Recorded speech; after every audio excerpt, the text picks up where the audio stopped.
Good afternoon, everyone. My name is Marilyn Oliver, and thank you so much for taking time out of your day to spend with us with our team from West Park Healthcare Center. So again, my name is Marilyn Oliver. I am a part of WeRPN professional practice team. And then you can see a whole line of interesting people we're going to meet in a minute. But like I said, thank you for joining us today. So again, I would like to take some time just to acknowledge where we all stand here at WeRPN. And we are located in the traditional lands of the Anishinaabe people.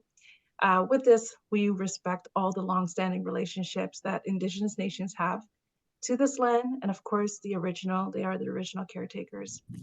We acknowledge historically the ongoing injustices of the First Nations people, the Inuits, including the Métis people that endured across Canada.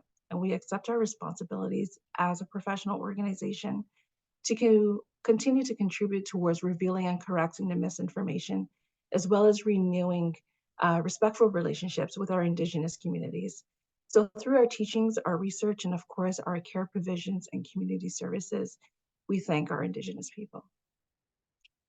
So as we continue, I would like to take this moment to really just thank every RPN across Ontario, and just to say thank you, just to take that moment to say thank you again, because you are doing that much needed work for all the care continuums. So we would like to take this moment again, just really acknowledge you on behalf of the patients of Ontario for doing all the hard work that you continuously do on a daily basis. So again, happy Nursing Week to one and all of us and all of you. As a virtual member, it's going to be kind of complicated because I got a lot of screens going on here. But I'm going to put some information in the chat. So if you do have any technical issues, my team here at WeRPN can go ahead and assist you with that. We have Crystal and Itzel floating in the background. So again, if there are any technical issues, they will be more than gracious to help you in getting all that information across. And lastly, we will have a door prize. So for all who attend today, if you stick around to the very end, there is a door prize to be had, but you must be here in order to qualify for that. So now, here we go. West Park Healthcare Center. They are a center of excellence in ventilation care. So I do have the proud honor in presenting our speakers for this session. It's actually almost in order as to how everyone is seated, which is pretty cool. First, we have Umami. I apologize if I do say your name wrong. Registered therapist, respiratory therapist working in long-term care ventilation. She is a clinical coordinator for the Toronto region. And with that, she comes with over 10 years of experience in the clinical sector. She's worked with both pediatrics and the adult population, and expanding into the chronic, acute, and community sectors. So as a clinical coordinator for the long-term ventilation program, Umami, please say your name, I apologize. Amaima. Umaima, oh my word, my apologies, Umaima. She works closely with our partners in ICUs, and that way she can go ahead and help with the decant process. So patients are then able to leave the acute sector, and then they're placed into the ventilation programs across the GTA. We also have Joanna Vargas. Give a wave. Hello. She's also a respiratory therapist who's an educator at West Point. Over 9 years of experience as an RT, working with both pediatric and adults, with the pediatric sector being the Holland Bloorview Kids Rehabilitation Center. She also facilitates education for home care nurses at Sick Kids Hospital, and of course, that's through the Connected Care program. She's also very passionate about teaching respiratory care of ventilated patients to improve the quality of care provided to increase confidence in patients. Rosa, hello. Rosa is also a clinical nursing educator there with the long-term care ventilation services. Her clinical experience includes medicine, surgery, oncology, and critical care. She is passionate about advancing clinical education by working with a diverse partners to ensure individuals requiring long-term care ventilation receive safe and high-quality care that is aligned with the best practice guidelines. Yasmin, hello.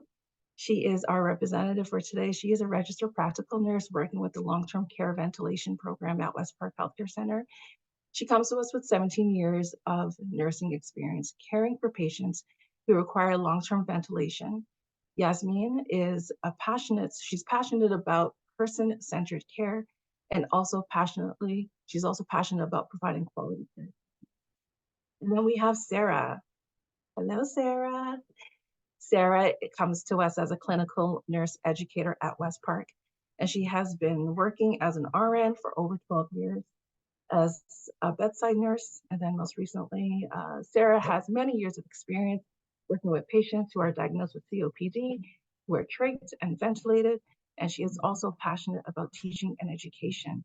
She believes that although caring for patients' health is fundamental for nursing, it is also imperative for nurses to have strong skills and knowledge to be able to adapt to new environments and changes based on practice guidelines.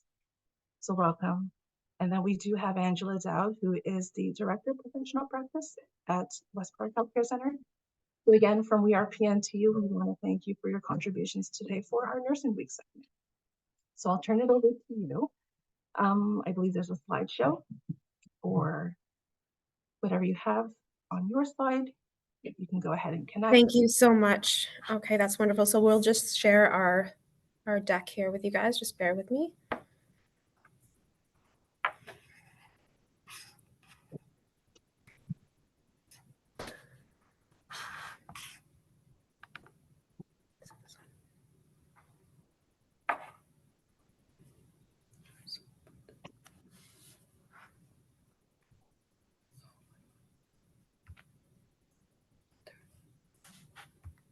So while we're waiting, if you want in the chat, you can just chime in as to where you're chiming in from, whether you're in Northern Ontario, GTA, or beyond. Just let us know where you're coming in from. Peterborough, that was a quick typing. Okay. Welcome. Just sorry, bear with us for 1 second. Southwestern. So we have a mixed group of nurses all across the province. So welcome, welcome, welcome.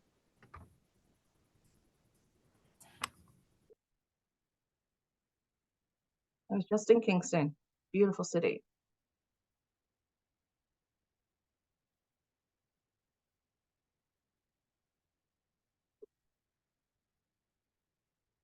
Hello, hello from Thunder Bay.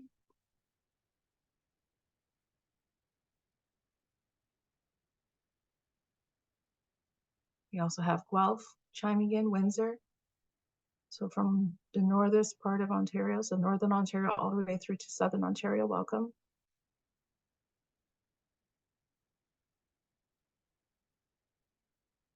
So I guess another question, how has your nursing week been this far? Let us know in the chat.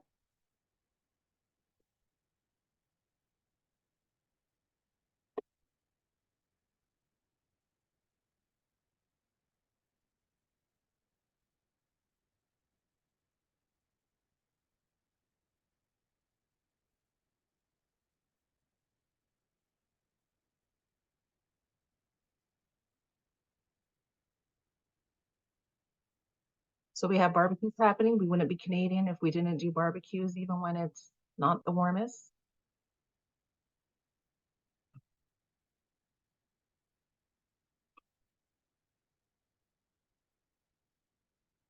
So you probably have some fun activities on the units. Probably a photo booth. Working short staff, no special event for us. But I guess the people you're working with are special. So that makes up for the shortness that we're on with. Pizza parties, okay? That's always fun on a day shift, unless you're working a night shift and you get the leftover pizza. Whoopsie.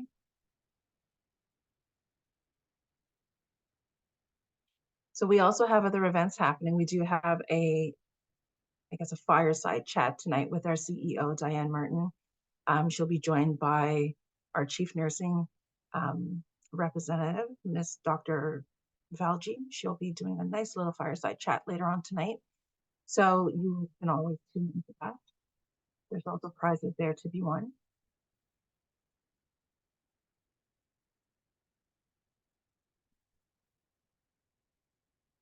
So technology will either work for us or against us, and then they want to do an update in the middle of everything else. It's just the world of the computers. Apologize, Marilyn. No worries. It happens.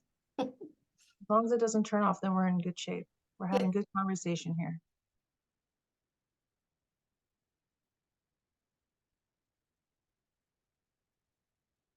Yep, yep. Tired computers, tired nurses, but we're happy you're joining us.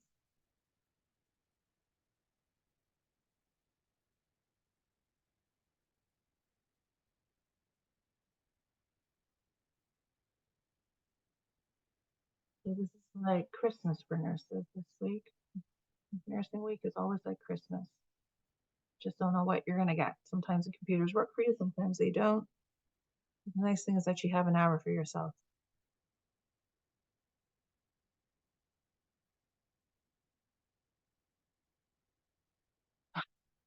So there's a comment in the chat so far. I've seen sugary carbohydrate sweets. What else did she say? Sugary carbohydrate sweets yesterday is not good for those of us with diabetes. It's good to look and smell. I mean, you don't necessarily have to indulge, but yes, health first, longevity, pajama day and cleaning.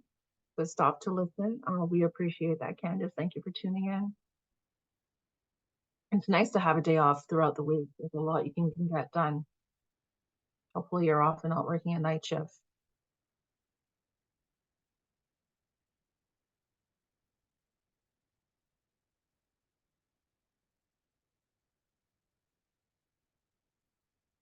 Oh, thank you, Roberta. Extremely happy to have some time to join offered by WeRPN sessions. We try to do them as frequently as we can, and we're happy that you're chiming in from wherever you're chiming in from. And it's always nice to have special guests. So it's always nice to be a part of something. Oh, I think after the Zoom We are update, so sorry. Can you see the screen now? yep. So Okay. Zoom has brought us an update in the middle of everything, and we're ready to go. Okay, wonderful. We're so sorry about that. No worries. So let us get started. So thank you for that wonderful introduction. So I'll save us a little bit of time there. We'll just move on to the agenda of this meeting. If I can, there we go. Okay. So really what we're planning on doing with you guys today for the hour that we have with you is I will be speaking a little bit more about the Center of Excellence program that we have across the province of Ontario. And then my colleague Sarah will be looking into a little bit more of our LTV patient population that we have at West Park, and also some of the different types of ventilation that we have at West Park. And then our respiratory educator, Joanna, she's going to be going into a little bit more detail with our types of tracheostomy tubes, and also showing you a live demonstration on how to manually ventilate. And then our other clinical nurse educator, Rosa, she's going to be continuing that live demo and showing everyone how to open suction and provide some trach care as well. And then she'll also be talking about how we work as an interprofessional team at West Park, and really the various things that we can accomplish when we do that here. And then finally, our registered practical nurse, Yasmin, she's going to be talking a little bit more about our interprofessional care plan. And then we'll open it up to any questions that the group has. Okay. Perfect. Wonderful. So I will get started. So again, my name is Amaima. I'm an RT by background, and I have the privilege of working for the Long-Term Ventilation Center of Excellence. So really what this program is it was designated back in 2007, and we have a mandate to be able to disseminate our best practices all across Ontario. So the way we do this is we have education that we provide to organization, healthcare providers, families, our critical care team members, and our home caregivers as well.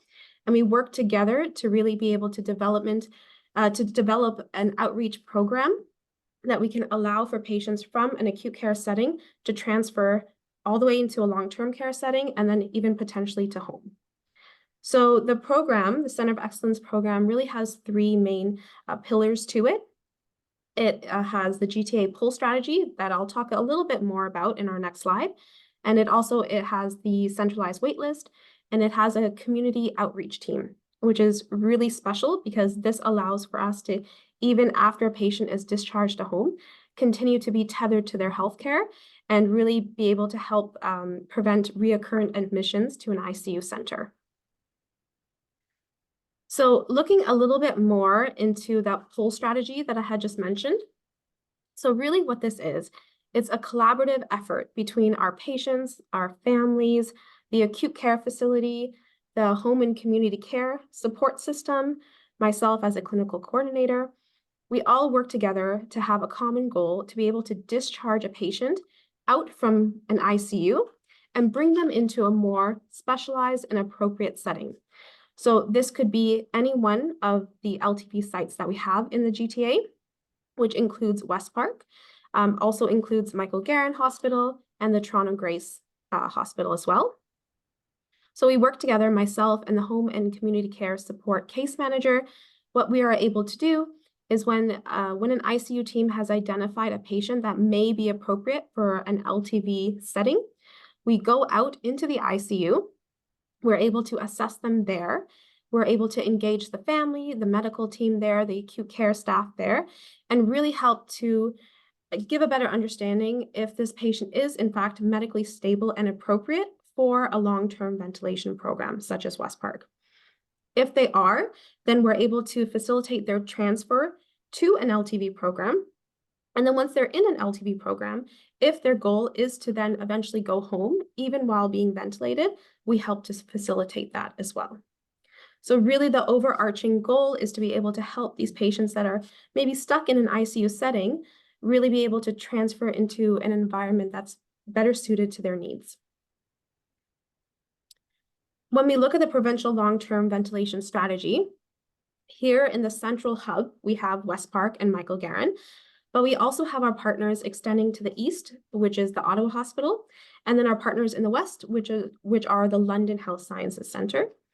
So really, we work together across the province. We want to keep the standards the same and really allow for any patient, no matter where they are across Ontario, to be able to receive that same specialized care and to be able to transfer into a long-term ventilation program that's best suited to them and that's closest to their home, right? We don't want to split families up. We want to keep everyone close together, and we really prioritize that.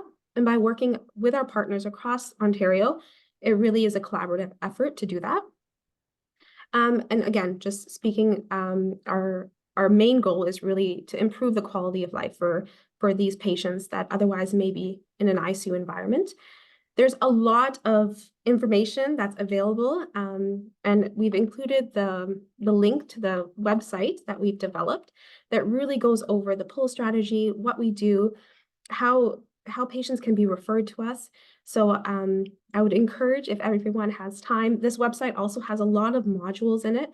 So for caregivers that want to know more about non-invasive, invasive ventilation, it has module, it has printouts, it has handouts that you can share with your families and your team members to really learn more about the long-term ventilation program. So that's it for me. Of course, I welcome questions at the end of the session, but for now, I'm going to pass it over to my colleague, Sarah, who's going to talk a little bit more about the LTV program, specifically at West Park. Thank you, Maima. So I would like to talk about the long-term ventilation program at West Park. So not all patients supported by ventilator are not suitable for the long-term ventilator program. So patients must meet certain criteria. That's what I would like to talk about. Patients should be medically stable for at least 14 days. Constant monitoring is not required. Patients shouldn't be on any IV medication that support the blood pressure or certain medication that cannot be supported at West Park.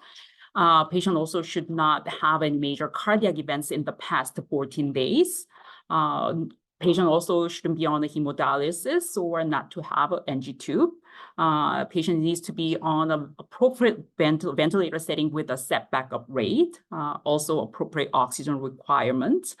Suction is required no more than every 2 to 3 hours. However, this is West Park actually admission requirements, so it could be varied by organizations.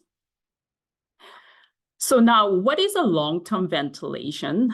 It is defined by requiring longer than 21 days of a ventilation for at least 6 hours per day. There are many patients currently at the West Park long-term care, long-term ventilation program are diagnosed with these various conditions. Acute lung injury due to trauma, surgery, or acute respiratory syndrome. There are certain patients that have also lung disease, such as COPD, bronchiectasis, bronchiolitis. It actually affects the lungs' ability to exchange gas effectively. There are also patients with the muscular condition that weaken the respiratory muscle. So it's the same as lung disease. The patient's actual lung is not effectively exchanging the gas. Neuromuscular diseases such as ALS or muscular dystrophy. Also, there are patients also have a kyphoscoliosis. There are also patients with a spinal cord or brain injury. So brain is unable to sending the signal to the lungs to breathe. The high cervical spinal cord injury, C1 to C4. So the patients are unable to move arms or legs and also unable to breathe on his or her own. There are also patients with anatomical abnormalities in the chest wall or airway. So I would like to talk about the long-term ventilation. So the main job of the respiratory system is to provide the body with oxygen and to remove the carbon dioxide through the inspiration and expiration. So there are some patients who require mechanical ventilation continuously 24/7, but also there are other patients who only need the part-time basis, maybe only at the nighttime, and then they're off the ventilator during the daytime. So mechanical ventilation can be invasive or non-invasive. Invasive ventilation is for those patients who can breathe on their own. These patients are unable to sustain spontaneous breathing and they are at risk of respiratory failure. It is delivered via ETT, endotracheal tube, mostly in the acute care or the ICU setting, or tracheostomy tube that we are actually using here at West Park. A non-invasive ventilation is for those patients who can breathe, but they need the respiratory support non-invasively. So it could be BiPAP, bilateral positive airway pressure, or CPAP, continuously positive air pressure, or through the mouthpiece as well. So I'd like to get into the invasive ventilators. So those are the two models that currently we're using at the West Park. There is a picture of two top pictures, Trilogy 202 and Trilogy EV300. As you can see in the picture, we are using the ventilators at the bedside, patient's bedside, but also mounted on the wheelchair for their greater mobility of these patients' population. There are a variety of exhalation valves that can be used with these ventilators. So active and passive are the most common form. Humidity is very important for the patients on the ventilator. My colleague Joanna is going to talk about the humidifier later, a little more detail. But as you can see on the top two photos, the bedside ventilator has a heated humidifier at the bedside, but also there is called the HME, heat and moisture exchanger, on those ventilator on the wheelchair. We also have found ways to integrate the technology into our LTV program to make it safer for those patients and also improve our response time to alarms. So bedside ventilators are plugged into the nurse call bell system. Of course, the ventilators are going to be seen outside of the patient's room. As you can see at the bottom left photo, it looks like a tablet. That's the patient's outside the room. On the monitor, you're going to see the alarm, but also there is a monitor in the nursing station. Another feature is the ventilation alarm is going to send to the clinical staff a handheld device. So there is a primary nurse assigned to the patients, also secondary nurse, and then the respiratory therapist as well. They're going to all get the ventilation alarm. So these features are for increasing the safety for these patients' population at West Park. So now I would like to talk about the non-invasive ventilators. There are currently different types of ventilators are available. Non-invasive ventilators are available at West Park.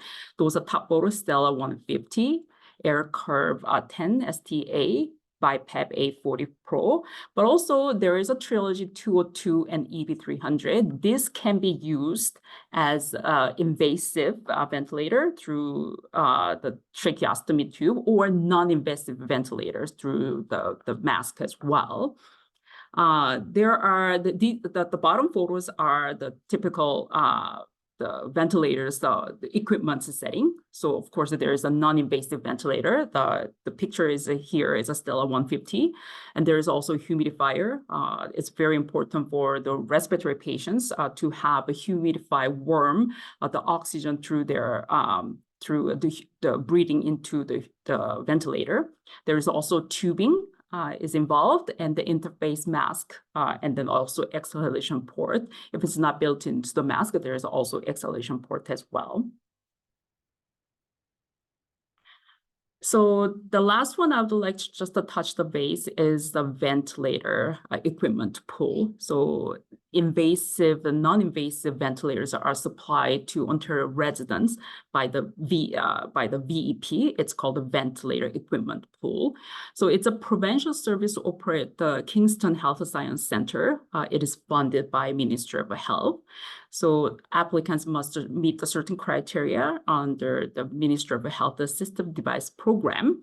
Once it's a successful, applicants are all given to a ventilator on a loaner basis if it's needed the lifetime, and also limited the funding for the respiratory supplies as well. So West Park has been very closely working with VP to get the appropriate ventilators delivered to the center for those patients who are transitioned to home.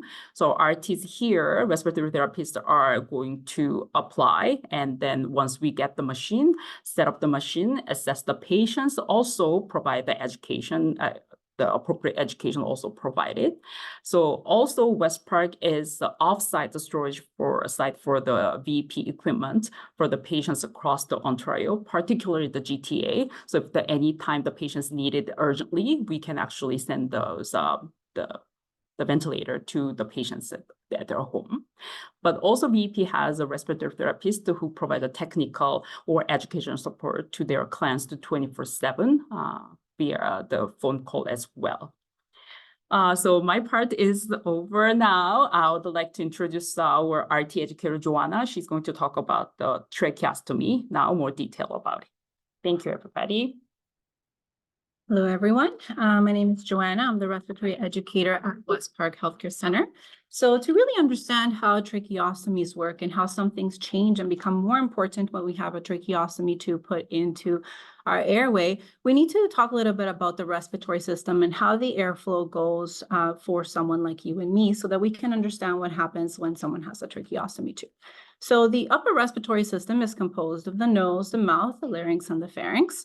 Another word for the larynx is also the voice box. And to be able to produce sound via the voice box, we must have airflow going through the voice box to be able to produce sound. This is very important, as this is part of the upper respiratory system.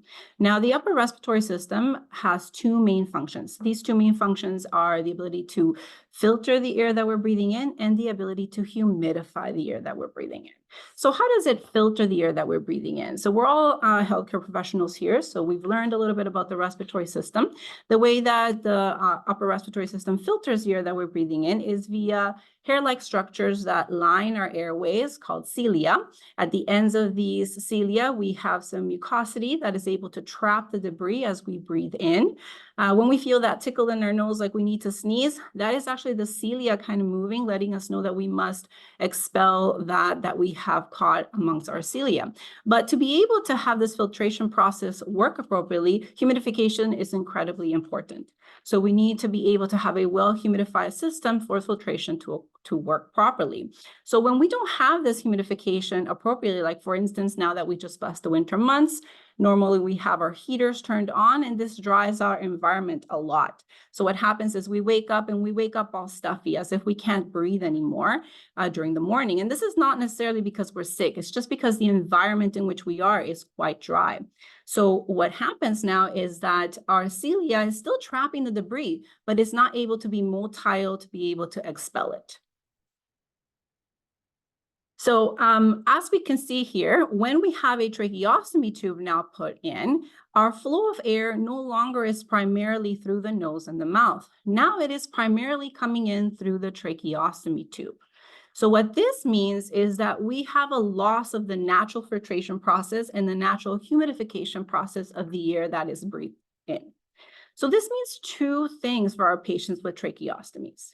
The first thing that it means is that because we no longer have this natural filtration ability of our body, we now consider all tracheostomy patients to be immunocompromised. So on this slide here, we just have a little bit of a review in terms of the proper hand rub and hand hygiene that we must perform when we are attending to our patients with tracheostomies. There's also examples there of 5 moments of hand hygiene, but I can give you another example as well that is common when we're providing care with our patients. So if we're providing care to our patients from the waist down, it is important to remember that if I now have to suction or I now have to do an upper care, that I must change my gloves, perform my hand hygiene, and put on clean PPE, because this is going to prevent any contamination to the patient. Now, important that when we put anything into the patient, it is a direct pathway into the lung. And so we need to completely do very well hand hygiene and PPE usage for our patients. The second thing is the lack of humidity now, because we are bypassing again the natural humidification process of our upper airway. And so we must provide all of our patients with some sort of supplemental humidity. Now, the best type of supplemental humidity that we can provide our patients is via our heated passover systems. So you can see in the bottom pictures, those two pictures are both heated humidification systems.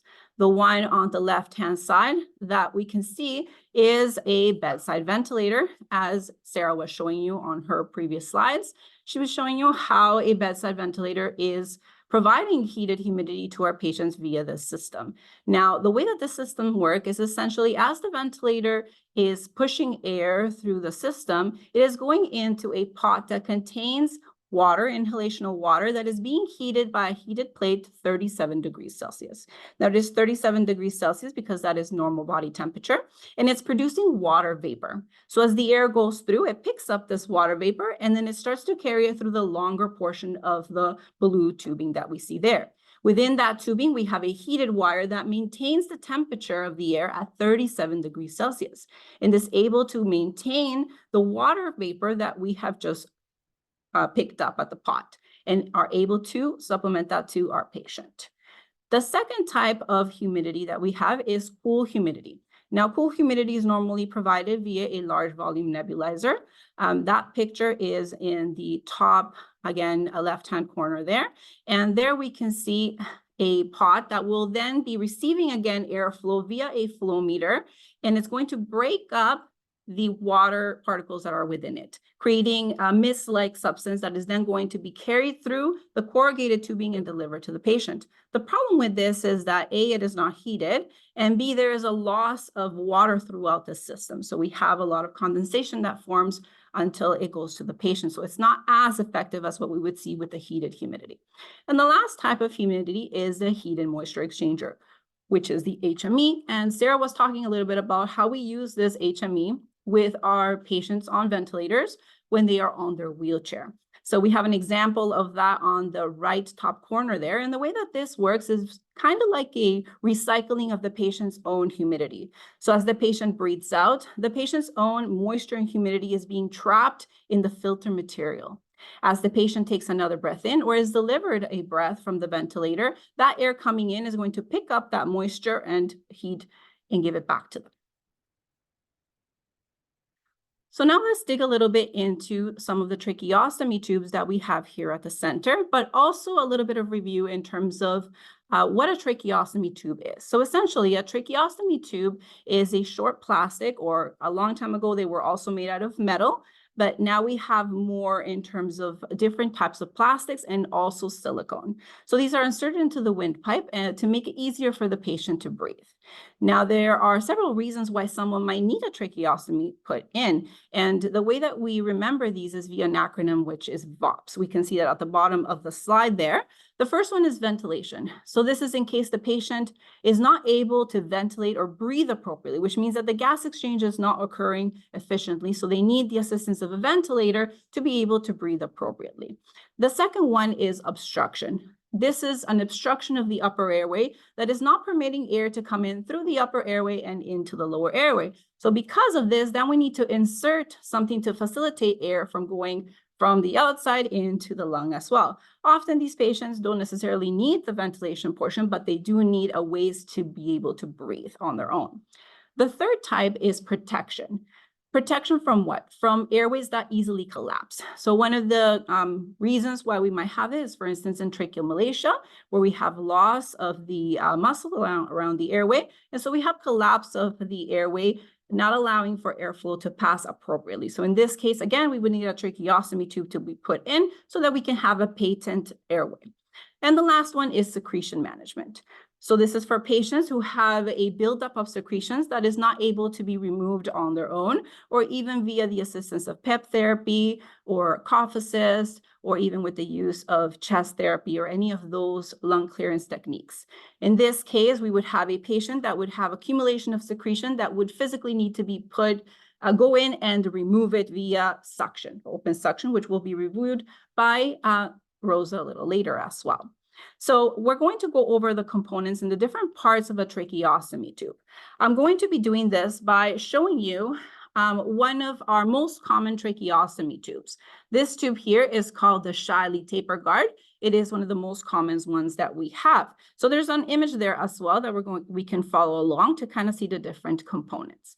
The first part that I want to show you is the inner cannula. So on the screen there, it just says inner, but I'm going to show you the inner cannula. This particular inner cannula is a pinch and pull. So we would pinch it and remove it like that. So this is an inner cannula here. And the purpose of the inner cannula is essentially to protect the outer cannula from accumulation of secretions that will then block the tube.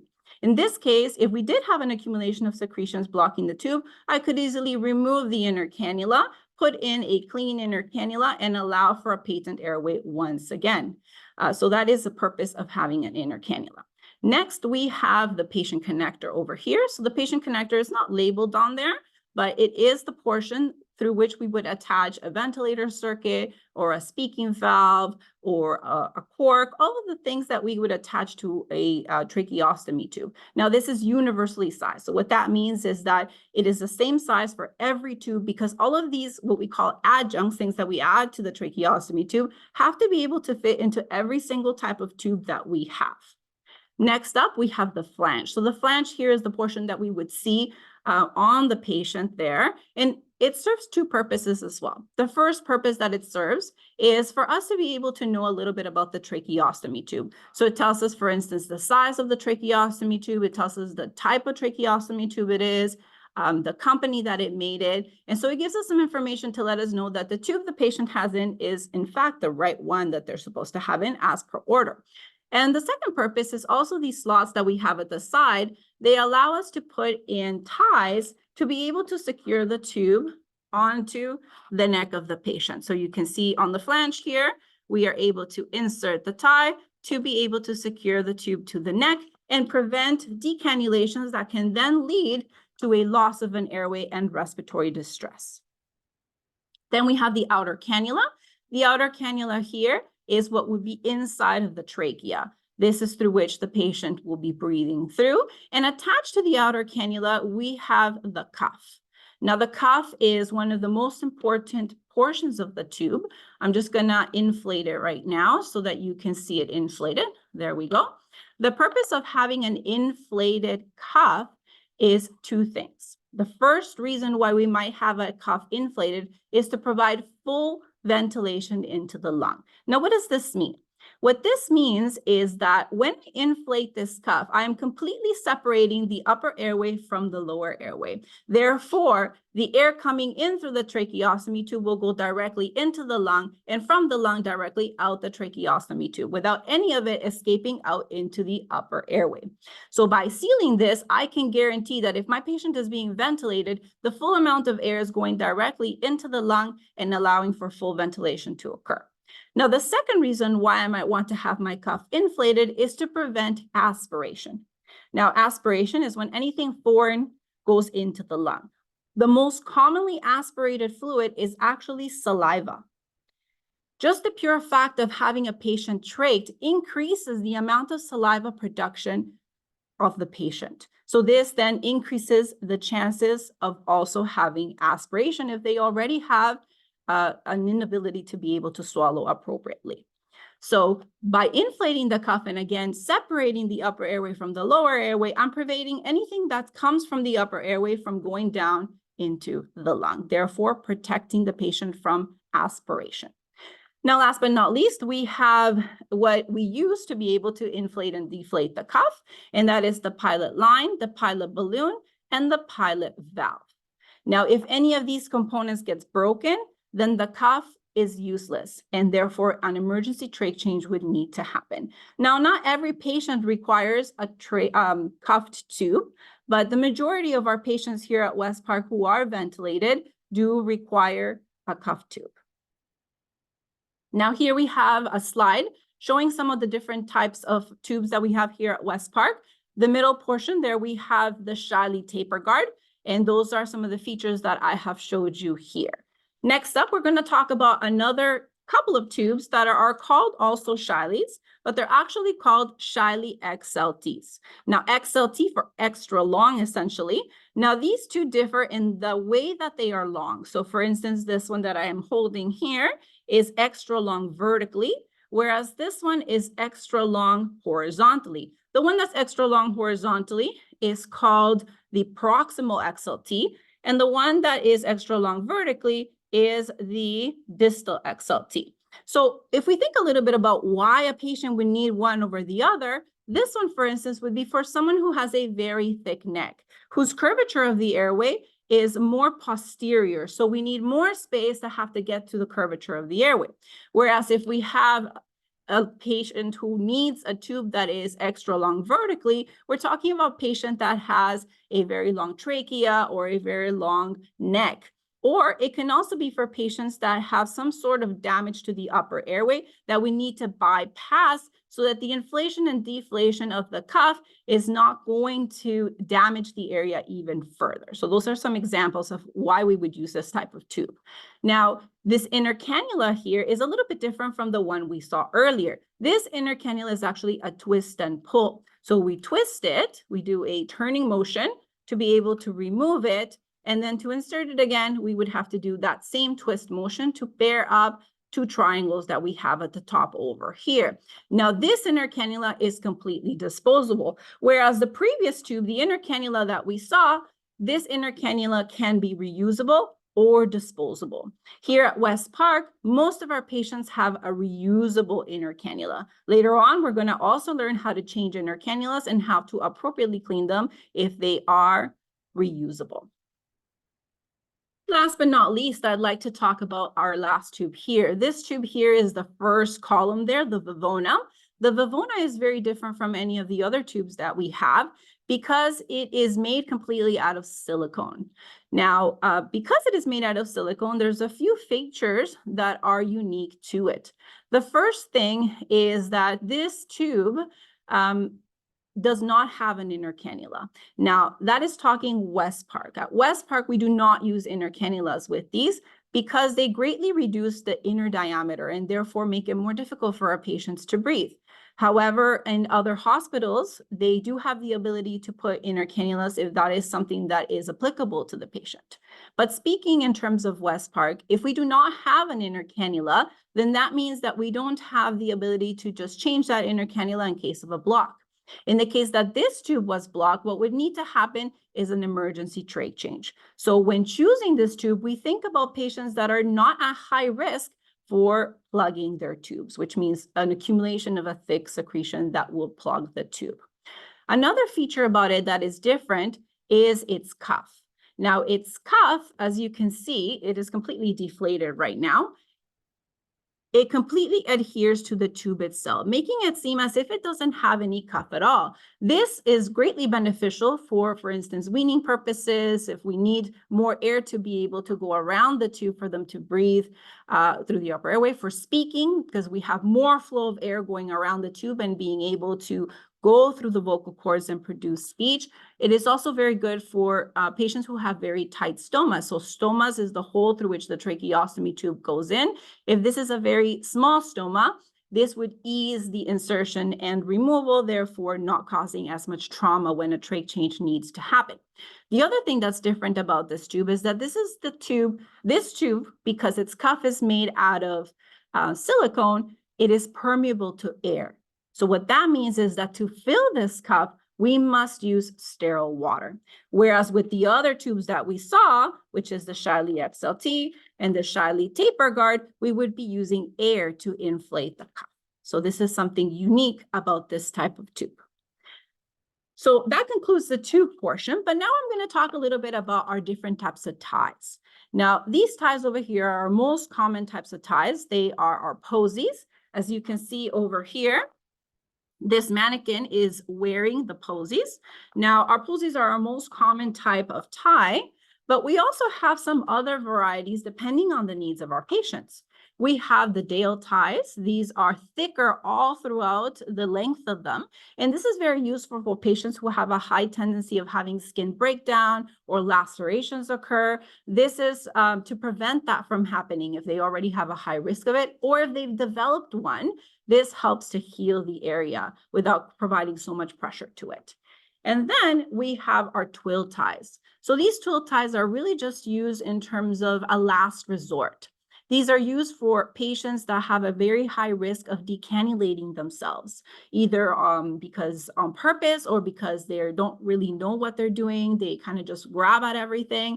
So if they have a high risk of having a decannulation and therefore losing an airway, then we have to find a way that they're not going to do that. And these twills are the way that we use it. So when we put them on, we actually knot them, sometimes 2 or 3 knots, to make sure that the tube does not come out. Now, we do follow safety procedures. We want to make sure that they're not too tight, but that they're also not too loose. And Rosa is going to go a little bit over that as well in terms of what is too tight and what is too loose as well. All right, so a little bit of talk about speech. So here at West Park, one of the primary things of importance for our patients is quality of life.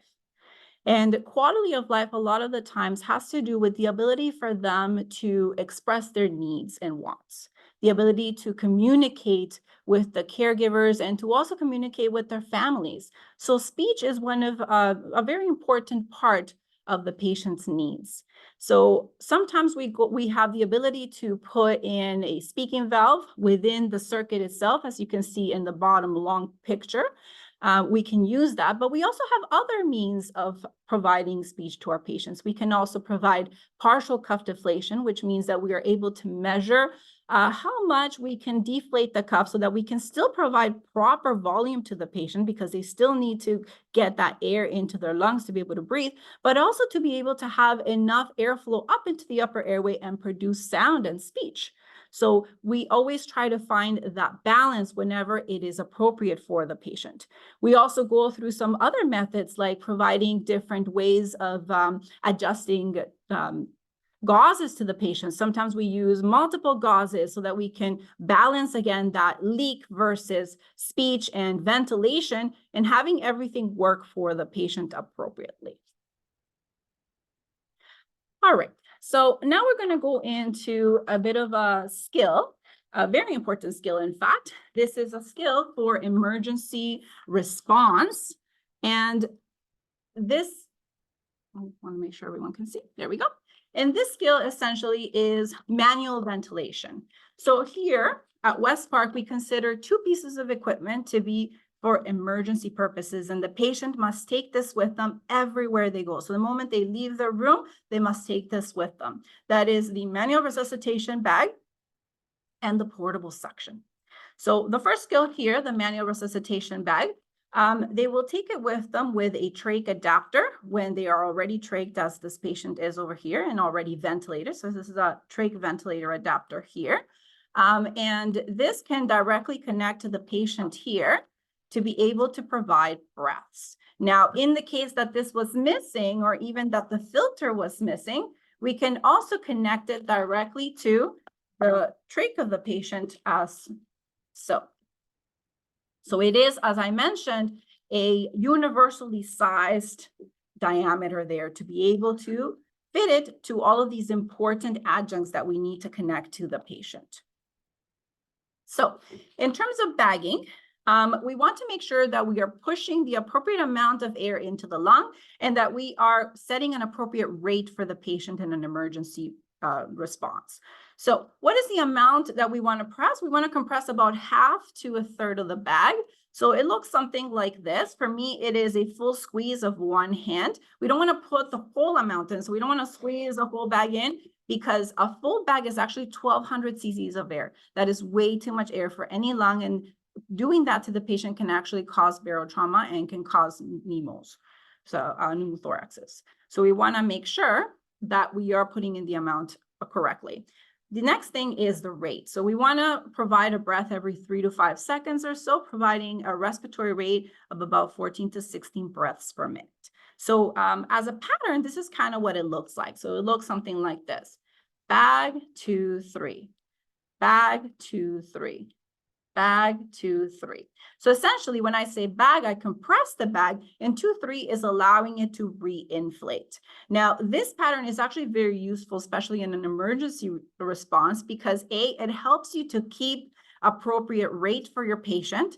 And second, it also helps calm you down, because often when we go to an emergency scenario, we tend to bag at the rate our heart is going. And obviously, if we're stressed, our heart's going to be going really fast, and we might bag them inappropriately and cause more damage to our patient than we should. So we want to make sure that we do appropriate bagging for our patient in an emergency response. Now, our patients must also take with them not just the trach adapter, but also a face mask. The reason why they need to take a face mask is in case of other emergencies. For instance, in the case that the patient decannulates. Now, a decannulation is when the patient's tracheostomy tube comes out, and therefore I no longer have an airway. In this scenario, what I need to do is I need to cover the stoma. Again, the stoma is the hole through which the tracheostomy goes into. I need to cover it with something, if you're by yourself, with something that has some weight to it, like a towel. But if someone is there with you, then you would put a clean gauze and someone can hold it for you closed while the other person bags through the upper airway. Now, if you're able to, the best place to go is at the head of the bed. So you want to go to the head of the bed to be able to provide appropriate bagging. So we can see here that we have a smaller portion and a larger portion. The smaller goes to the bridge of the nose and the bottom towards the chin. So that's how we would secure. Then we want to make a couple of shapes with our hands. The first thing is a C shape with these 2 fingers.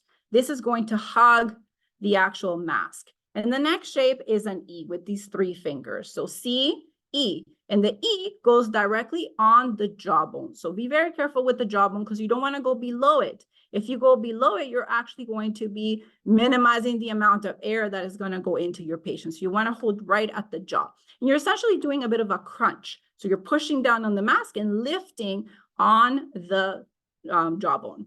And then you're doing the same pattern. Bag, 2, 3. Bag, 2, 3. Bag, 2, 3. Now, whether you're bagging through the upper airway or you're bagging through the tracheostomy, you must always look for chest rise. You must always see that chest rising to ensure that the air that you are delivering is actually getting to the lung and that you don't need any adjustments with your mask in terms of creating a better seal so that the air goes in, but always look for appropriate chest rise. Now, this bag can also be used with oxygen or supplemental oxygen. It does have a tubing here that we can connect to a flow meter, or we can connect to an oxygen tank to be able to provide oxygen as well. The minimum flow rate required for you to provide appropriate oxygen to the patient is 10 liters per minute. Now, I will pass it over to my colleague, Rosa, to be able to deliver some more training. Thank you. Thanks, Joanna. So I'm going to be talking about some tracheostomy management skills that are essential at LTV programs. So first one I'm going to talk about is tracheostomy care. It is important to do daily tracheostomy care because it prevents infections and it also maintains a patent airway. Trach care consists of stoma care and intercannula care. Stoma care includes assessment of the stoma, cleaning the stoma site, and changing the trach dressing. Intercannula care involves changing the inner cannulas and inspecting it for any buildup. And for reusable inner cannulas, we are supposed to clean it for next time use. So when I go over the procedure for trach care, I'm going to be doing it for reusable inner cannulas because that is what is used here. However, I know in certain acute care hospitals, they use disposable inner cannulas, meaning that it's a one-time use and you would discard those ones. To do trach care, the supplies you will need are clean gloves. You need some clean cup. You need sterile water. You will also need some soap. You need about 8 Q-tip swabs. You need a 2x2 or a 4x4 gauze. You would need a sterile trach gauze. You would need a tracheostomy brush and a clean inner cannula. Once all those supplies are gathered, you're gonna do hand hygiene, put on your PPE, and also put on your clean gloves. And then you're gonna explain the procedure to the patient. And here's my patient. Now you're gonna pour some sterile water into the cup, and you're gonna take about 4 Q-tip swabs and put it into that cup with sterile water. Just gonna lower the camera angle a little bit. And then you're gonna take another 4 Q-tip swabs and put it in a clean surface area. Now you can remove the tracheostomy gauze and inspect it for any drainage and discard it appropriately. Next, we're gonna clean the stoma area. So you're gonna take those moistened Q-tip swabs and clean the stoma area, sweeping motion, moving it away from the stoma. Why are we doing it away from the stoma? Because if you're sweeping towards the stoma, you're just gonna be introducing bacteria into the patient's airway. When you're cleaning, you do wanna assess the stoma area for any skin breakdown, signs of infection, any drainage. Once this area is clean, you're gonna dry it. So you're gonna take those dry swabs that you put aside, and you're gonna dry it in the same manner using sweeping motion, sweeping away from the stoma. You can definitely use more than 4 if needed. Once this area is dry, you are ready to put on the new tracheostomy gauze. So you will take a new trach gauze. There's a couple different ways to put this gauze in. So you can take your pinky finger, gently secure the trach and tuck it under and pull it through. Another way that we teach here at West Park is that you can take a Q-tip swab, take your trach gauze, roll it, and take that rolled trach gauze and tuck it in horizontally. And when you see the top of the trach gauze, you can pull it through.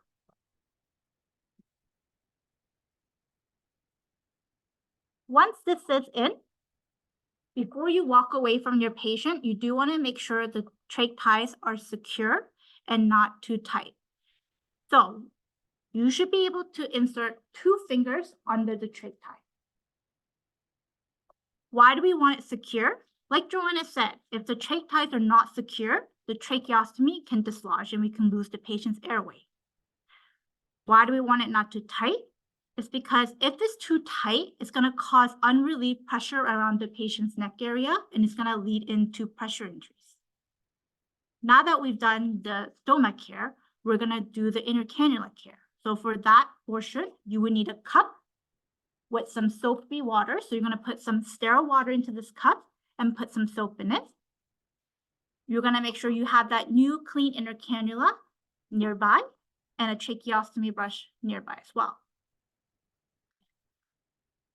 You're gonna disconnect the patient from the ventilator.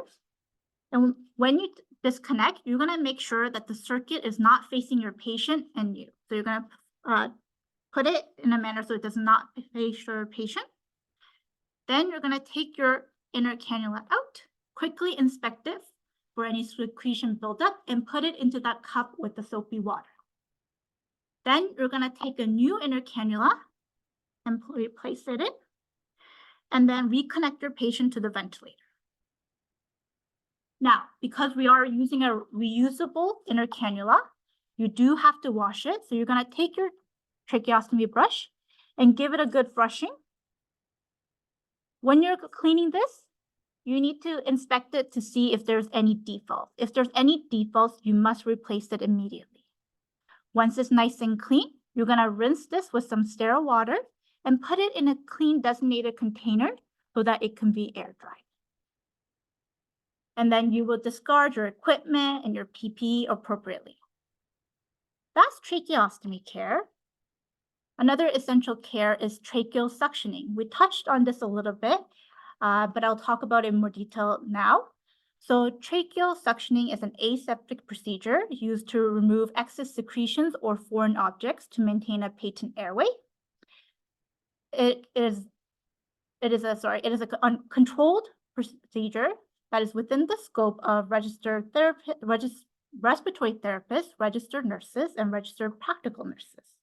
There's two types of suctioning. There's open and there's closed.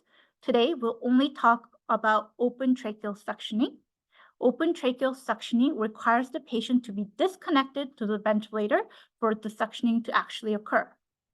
So how do we know a patient requires suctioning? Some examples of indications for suctioning includes ventilator alarms being triggered due to blockage of airway from secretions. You might see some changes in the patient, like high respiratory rate, shallow breathing, or decrease in oxygen saturation. You might also actually hear the secretions in the airway, like crackles. For upper airway secretions, you can actually hear them without a stethoscope. The patients might actually request a suctioning as well because they can feel for the need for one. A common question that we get asked here at West Park is, so how often should we suction the patient? Suctioning is done as needed based on your clinical assessment of the patient's status, because too frequent suctioning or improper suctioning can cause serious complications like hypoxemia, trauma to the airway, bleeding, and bronchospasms. To do open tracheal suctioning, the supplies you require are clean gloves.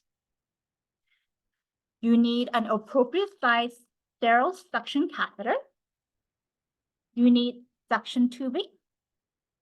And you need a source of suction. It could be a wall suction or it could be a portable suction unit. We offer both of those here at West Park.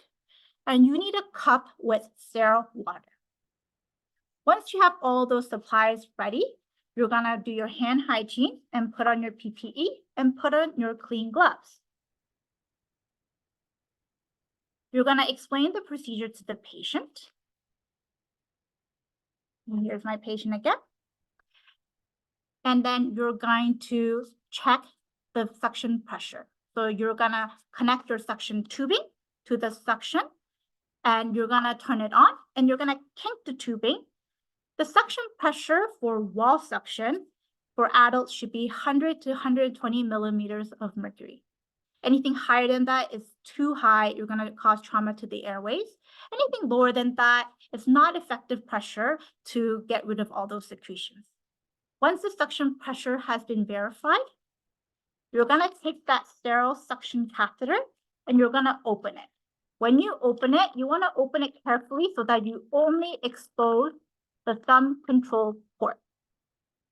And then once that is exposed, you're gonna connect it to the suction tubing.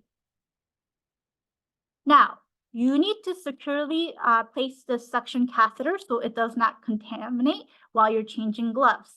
At West Park, what we recommend the staff to do here is take this package sterile catheter and tuck it under your non-dominant arm. For me, that is my left arm. So I'm gonna tuck this catheter underneath my non-dominant arm. And now I'm going to take off the gloves that I have on, hand hygiene, and put on new clean gloves. Once you have these new clean gloves on, your dominant hand is going to be reserved for the sterile catheter portion. So I am right-handed, so my right hand is my dominant hand. To expose that sterile catheter portion, you're going to take your non-dominant hand, take that suction tubing, and gently pull out the catheter to expose it from the packaging.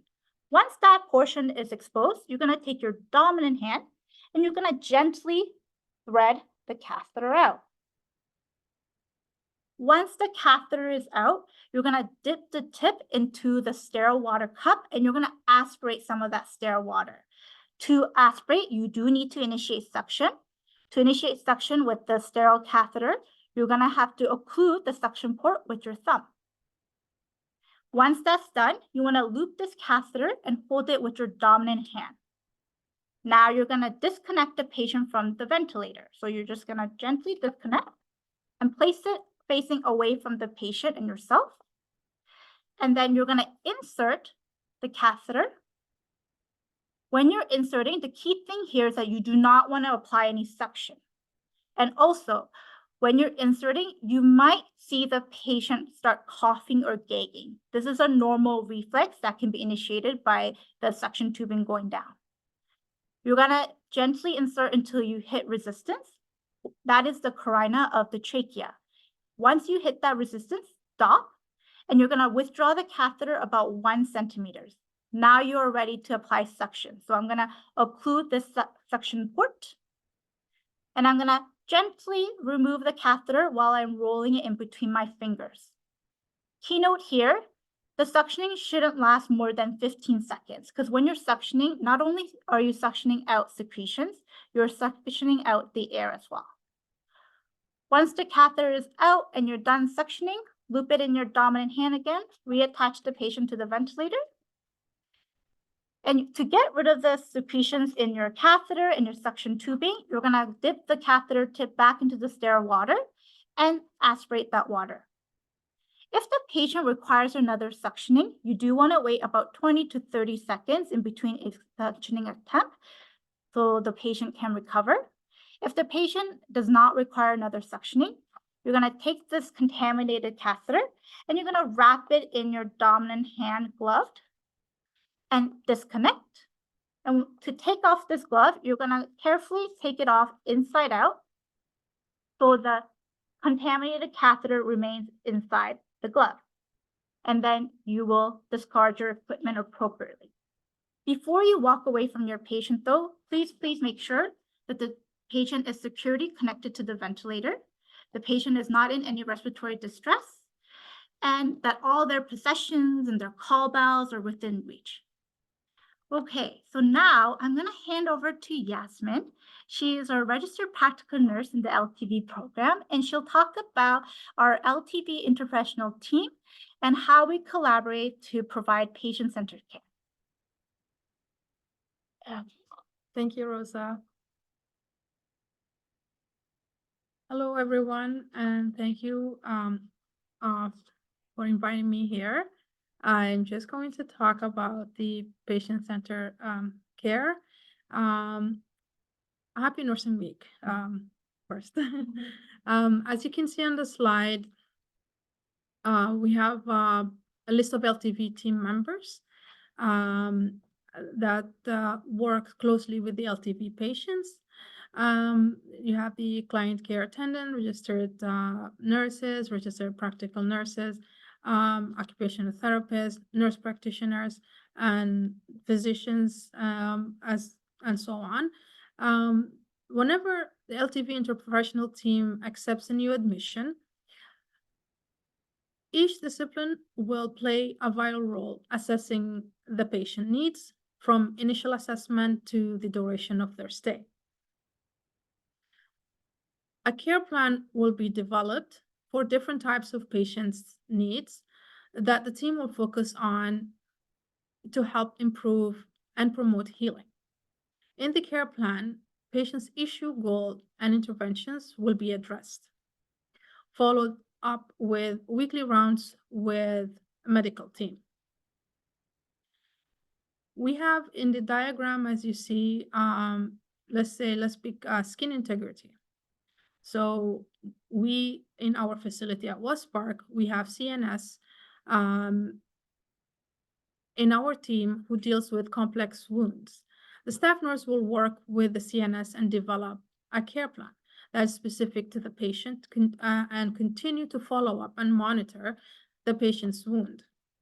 With the wound management, we also have the occupational therapist who will assess the type of bed the patient needs, if they to promote the healing, if they have a wound in the back or in the coccyx, what type of air mattress, if it's an air mattress or foam, whichever, they will collaborate with the CNS and the staff nurses to help with that.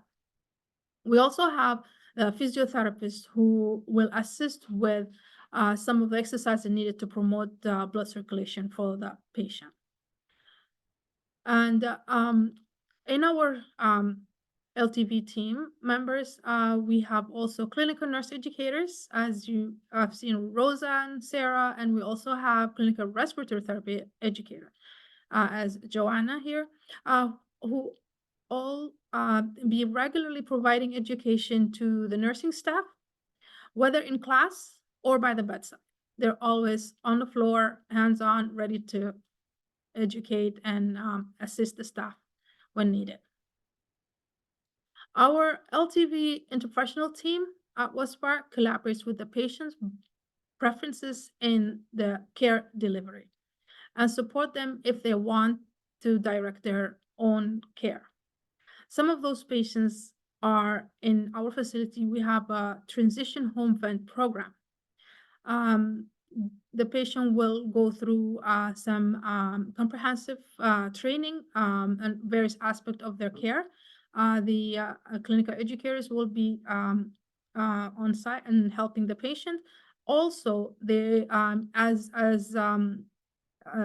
the family members who are interested to be part of the patient plan of care, they will also go through the meetings with the medical team and provided with education and tracheostomy care and suctioning certification for to safely care for their loved ones.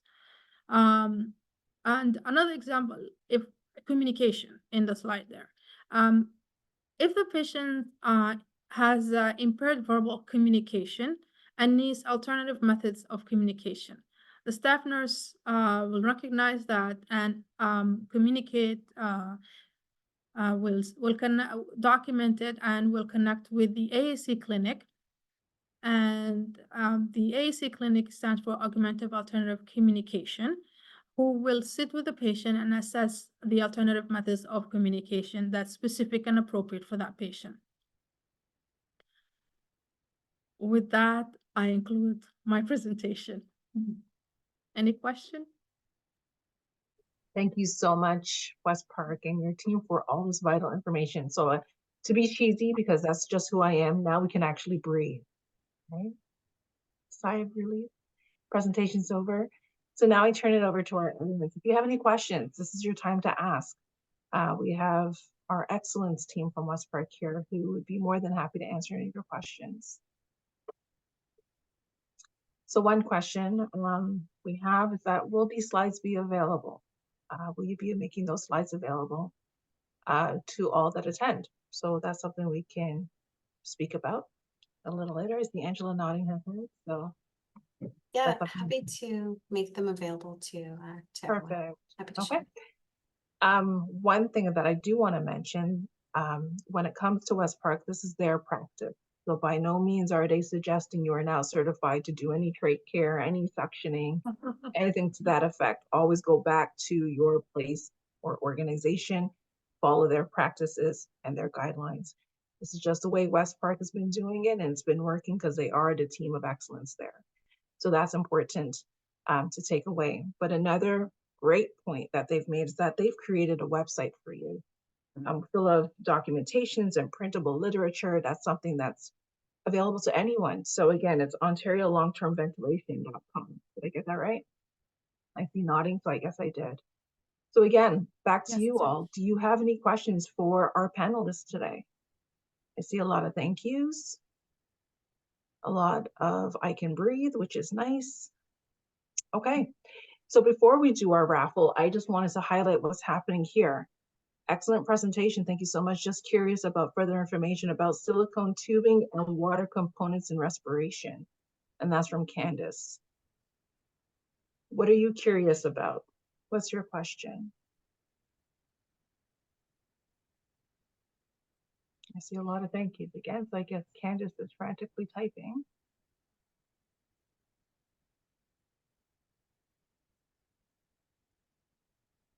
So I guess I'll ask our RTs, your OntarioLongTermVentilation.com site, does it have that information in reference to the tubings and I guess water components and respiratory and things of that nature? Is it full of information that way? What do we have on that site? There's definitely information and printables on tracheostomy care, covering the types of trachs that we use. So I would encourage them to definitely take a look at those sites and read up on them. Perfect. Okay. So there you have it. Online, OntarioLongTermVentilation.com, full of information for you to have. Just so we can do our own shameless plugs here. We so very much we're eternally grateful for West Park for joining us today. Again, you are a center of excellence, and we're happy that you're able to take some time out of your busy schedules to speak to us on this beautiful, well, soon to be nice weather, Nursing Week. So we're very grateful for that. For our own shameless plugs, just so you know, we are thankful and we are gracious for you all to join us here as the audience. We do have a raffle available, and we'll be doing that shortly, but some housekeeping or announcements, if you will. We're traveling, we're going all across the province. We want to see you. We've done this before last year. We like to think that we're small but mighty rock stars, and we want to come out and see you. So this summer, we'll be taking our show on the road. We'll be in Dryden, July 10th, Thunder Bay, July 12th, and then we're venturing into Peterborough in the fall, September 17th. But over and above that, nurses, now's your time. We have our Award of Excellence nominations. It's open now, so you can nominate a phenomenal RPN that you work with or that you know of, and we'll be really just taking a look at all your applications and presenting that phenomenal RPN with this award, and that will be during our AGM. And our AGM is scheduled for October 24th, and that's going to be in the Kitchener-Waterloo